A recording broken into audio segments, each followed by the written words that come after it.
Guys. Okay, so today is MLK Day, so my husband is off work, and I decided to kind of hang out and hide in my bedroom. We just finished homeschooling. I think we finished at about 1:45, and so I said, "Mom, I need some alone time," but really I just wanted to record this video in silence, guys. That's all that wanted to happen. So what you're about to see is just our week's lesson. So I'm going to go a little bit more in depth as to what we did today. Show you things here and there, but I'm just give you an overview of what we did for the week. Okay, stay tuned. So we went ahead and we did our prayer and devotions, and we worked on part R. I'm not going to show you. Please refer to the videos below. You know exactly what I'm talking about, so I'm not going to go over it. We did just write out the first part of it today. What I added a little bit different was prayer requests. So on Wednesday, we're going to actually do some prayer requests where we're going to practice our writing down our prayer requests, and we're going to pray for them on Wednesday and as well on Thursday. Okay, we went ahead and we still stuck with our question of the week. Again, same thing. This nursery rhyme thing, I just want to just go a little bit in depth with that. So in this book right here, and I have mentioned it millions of times, it talks about music, and of course, my daughter's so really into music and art, so I thought I had it covered, but then when I looked again, obviously these nursery rhymes, some of them she doesn't know. So what we've been doing is working out pretty well is during the morning work, we do the question of the week, and then we go through and we do our music time, and that's the nursery rhymes, and we actually do 3 or 4 nursery rhymes. We do The Farmer in the Dell, Hokey Pokey, which is great for right and left, and Pop Goes the Weasel, Old MacDonald. Now these seem pretty, and they are very little elementary things that we teach our kids when they're like 3 and 4 and even 2 years old. We teach our kids this, and she's pretty familiar with it, but it's just fun for her, and it's also just good for her to just know these nursery rhymes. So we go through that, and she kind of burns off a lot of energy that way. We went through our calendar time as usual, and our current location and quick geography. That stuff is always the same. So for this week, I tried to space it out a little bit. So we went ahead and we did our Math Made Easy lesson on page 8. I'm going to just show you what it was today, the one that we did, but I'm not going to show you every day because it's too much. But actually today was just skip counting by tens, and we've been doing skip counting by tens for a few months now, so she was pretty okay with it. But that was our lesson today. And then we went ahead and actually did one of these again. And I have showed this over and over and over again, but we did a frog splash, kind of a word problem. And I really enjoy doing these with her because she likes to draw the pictures, and I love the number line. And she's kind of, how it's laid out, to be honest, is just perfect for her. Here is where I got it from. Again, this was absolutely totally free online, and that's it. So that's what that was our math portion today. And then as you go ahead for the rest of the week, we're doing we're going to be writing up the number 7, so writing it out, and then doing Math Made Easy page 9. Oh, sorry. Today we also did shape review. I always want to make sure that she's on top of her shape. So we go through, there's like 10 here. I forget how many, 10 or 12 here. And we go through and she just names off the shapes. But anyways, so we're writing up the number 7, like I said, Math Made Easy, page 9. And then we're going to review all the numbers 1 through 7 in terms of how it's written out. Math Made Easy, page 10. And then we're going to do another one of these, but this one is called Counting Cars. So it's going to look like this, but it's going to be with cards and obviously different numbers. Then the last day, as you see, it's just this one thing because this activity is actually a little bit more involved, and I want to make sure that I can really focus with her on this math activity. I forget what it is. I looked ahead. Okay, so this looks kind of involved, this adding machine, and I just want to make sure that she knows what's going on. Again, this is grade 1 math, so I really have to slow down to make sure she has it.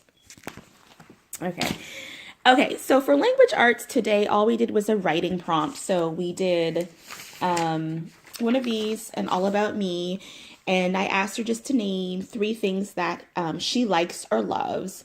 And that's what she did. I love my hair, I think that's supposed to be. I love my mom. I love my shirts. So, and that's her drawing pictures of herself. So that's what she did. And then she went ahead and actually did a book. And I don't think I grabbed it, but she did a book and I didn't grab it. But we do these books, and you can also link back to see what I'm talking about. We did a book as well. So that's it. So for the rest of the week, we're doing a Teach Your Child to Read Tomorrow lesson and another one on day 3, as well as a sight word, snowflake, in line with our winter theme. And then on the last day, we're doing another writing prompt and as well as another worksheet, okay? So that's what our language arts is going to look like this week. And then for something kind of fun, and I'm sorry, you'll see a lot of scratching out and some writing in, we did a Mona Lisa study. So we looked at the painting of Mona Lisa, and we discussed it and looked at it, and then I had her do a depiction of it. Okay, so this is her depiction of the Mona Lisa. Okay, and I think that tomorrow we're going to continue talking about the Mona Lisa because it's such a prolific painting. And just to do a little bit of a history, just a little tiny bit of a, kindergarten level history of the Mona Lisa. So that's what's going on. And then for day 3, which will be on Wednesday, we're going to catch up art. So there's some things that are actually in her Confessions of a Homeschooler kindergarten notebook that she just has not colored. So I'm going to have her go through that and color that and some other things just to catch up. But really it's more like a free day. And then we're going to do an art talk on the last day on page 100. I didn't bring the art with me. Okay, so that's kind of what our lessons are going to look like. I'm just going to pan down real slow. And also, today we started at about 10:45 and we ended at 1:45. So that's about 3 hours. But just for some that are curious, I had a question online on another lady asked me a question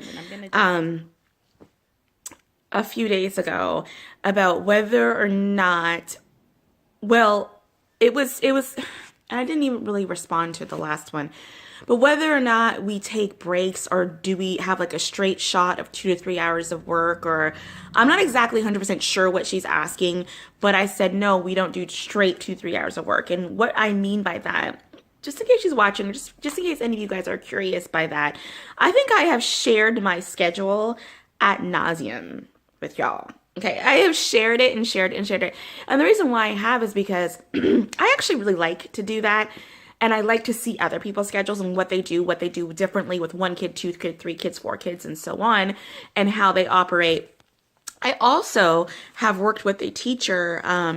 She's a doctor, actually, but she teaches teachers how to teach math, language arts. And I worked with her for several years.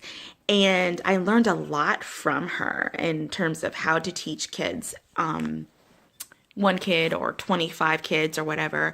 I've learned a lot from her. And what I discovered from her was that she would take mini breaks. So she would teach a quick 15-minute lesson in math. And these were like kindergartners, 1st grade, 2nd grade, 3rd graders.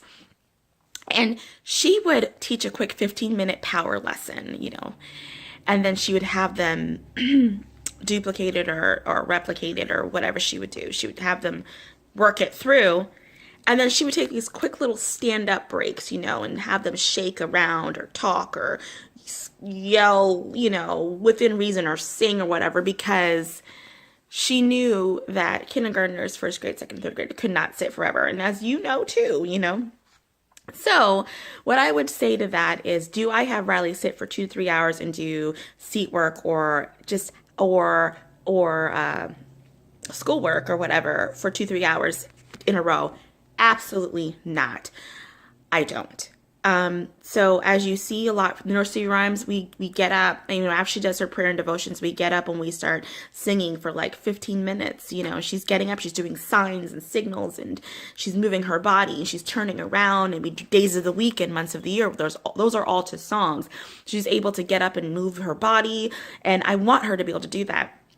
Usually when we do geography, she gets up and goes to the map and points to the map, and I don't want her to be sitting down for 3 hours, And then sometimes she'll stop, she'll go to the restroom, or she'll get something to drink, or she'll have a snack, all in between. So, and that is the luxury and the blessing of doing homeschooling, is being able to do that with your children, whether you have one child or 3 or 4 or 5 kids. Whereas in a school setting, when you have 25, 30 kids, you can't always do that, right? You know, and I know that because I was working in that setting at some point. So, you know, so for instance, today we did all the movement around with all the kids, movement around with all the music and all stuff. And then we went into math. We did page 8, and then we did that frog splash thing and our shapes. And then we took a break. She actually stopped and went over to her dad and spoke to him for a few minutes. And then she came back. And then we went ahead and did the writing and our little book.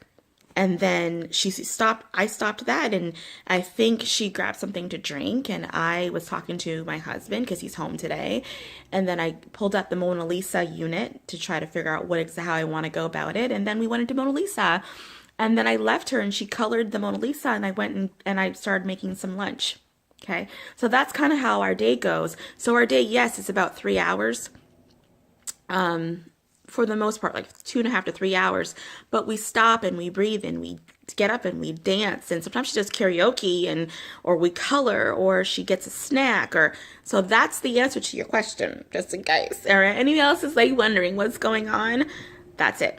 Okay, guys, have an awesome week.